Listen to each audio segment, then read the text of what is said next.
to this day, no one has ever been able to identify who that body was. All we know is an innocent man, Dr. Crippen, was put to death for something he didn't do. He was totally unhappy in this marriage, as obviously she was, but he was so scared of scandal, he couldn't bring himself to divorce his wife. The Music Hall Ladies Guild, they were all sitting in their office in London waiting to start their meeting. But there was a problem.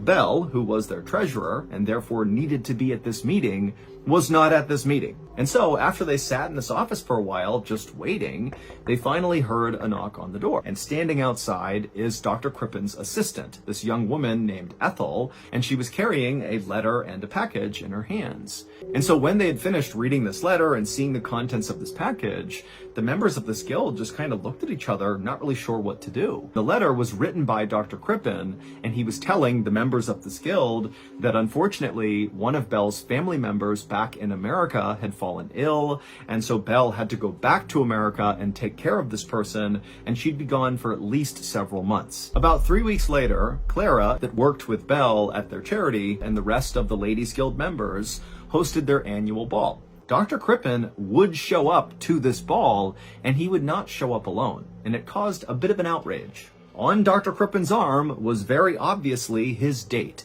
Ethel, his assistant. Roughly 2 months after Belle supposedly fled to America, Dr. Crippen came out and said he had just gotten some terrible news. It would turn out his wife, Belle, had fallen ill while in America, and she had died. When Clara and the rest of the Ladies Guild members heard about this, their disgust at Dr. Crippen's cheating quickly turned into suspicion that maybe he had something to do with Belle's early demise. So one of the members of this guild went to the police and reported Belle missing. However, at first, the police were not inclined to pursue this case, but Belle's friends continued to keep the pressure on police, and finally, after 3 months, the police would assign a detective. His name was Walter Dew, and Inspector Dew had been a detective for more than 20 years, and he had even worked on the very famous serial killer case, Jack the Ripper, and had been one of the people who actually found the last body, although the Jack the Ripper case had gone unsolved. But coming out of that investigation, Walter Dew had really developed a great reputation as a really good detective. And so to have him lead this case was a big deal. And so on the afternoon of July 6th, 1910, so roughly 5 months after Belle had gone missing, Inspector Dew, as one of his first things he would do for this case, went to Dr. Crippen's house to ask him about his wife. Now, Inspector Dew expected that Dr. Crippen would tell him the same story he had told everybody else about Belle, which is, she had to go to America to take care of this sick relative, and while she was over there, unfortunately, Belle passed away. But what Dr. Crippen ultimately told Inspector Dew was not that. Belle isn't dead. He was not cheating on Belle. He didn't have anything to do with her disappearance. She left of her own accord.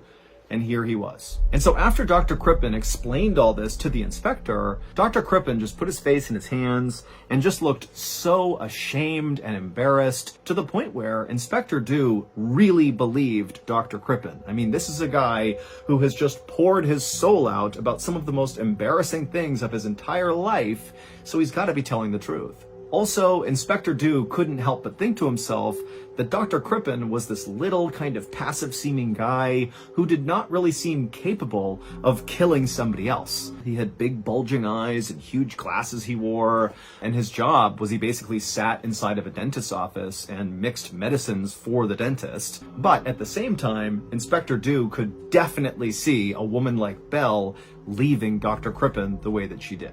So the inspector told Dr. Crippen that as of now, he believed his story and that basically the case was closed, but Inspector Dew really needed to talk to Belle in order to officially close the case, because right now, everybody thought she was dead, no one had heard from her, and so that was the one missing piece. And so Dr. Crippen said that was totally fine, and he and the inspector actually worked together to draft up this little advertisement that would go in newspapers in America that basically would say, "Hey, Belle, if you see this, you need to contact police in London because we're looking for you." And so after the two men had come up with the language they wanted for this advertisement, Inspector Dew thanked Dr. Crippen, said he'd be in touch, and then he left.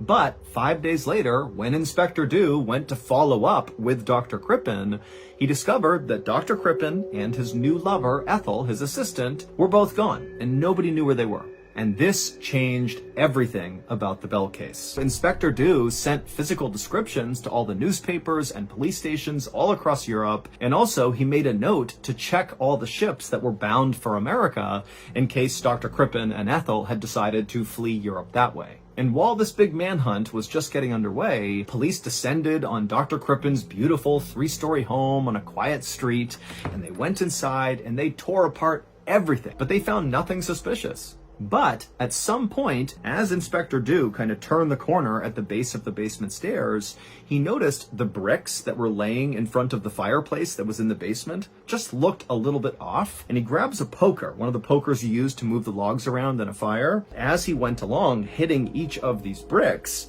he eventually reached the kind of center of these bricks, and when he brought that poker down on one of those bricks, it made a hollow sound. Clearly, there was something underneath these bricks. And so Inspector Dew is super excited. He calls for his team to come over, and one by one, they begin pulling up all these bricks. And after they're all gone, they see there's this perfectly smooth layer of clay that these bricks were sitting on top of. And so Inspector Dew called for a shovel. A guy brought one over, and Dew, he took one scoop with the shovel, and immediately this horrible smell began coming out of the ground. And after just a couple of scoops, they saw the internal organs of somebody. Now, the police could not, based on these limited remains, make an actual positive identification of who exactly this was, but they did find in this pit, along with the organs and the skin, were several strands of hair that matched Bell's. There were several pieces of pajamas that belonged to Dr. Crippen, and then also on that skin fillet they found, there was a distinctive birthmark on it that matched the one that Bell had. Also, investigators were able to determine that inside of the intestines that were found in this hole were traces of a particular kind of tranquilizer that in the weeks leading up to Bell's disappearance, Dr. Crippen was making that particular tranquilizer at his work. He mixed medicines for dentist offices. That was the tranquilizer he was working with right before Bell disappeared. Shortly after these shocking discoveries were made, Dr. Crippen and Ethel were found on a boat trying to flee the country that way, and so they would be arrested, and so ultimately Dr. Crippen would be found guilty of murdering his wife, and he would be sentenced to death. As for Ethel, she would be acquitted of any participation in the crime.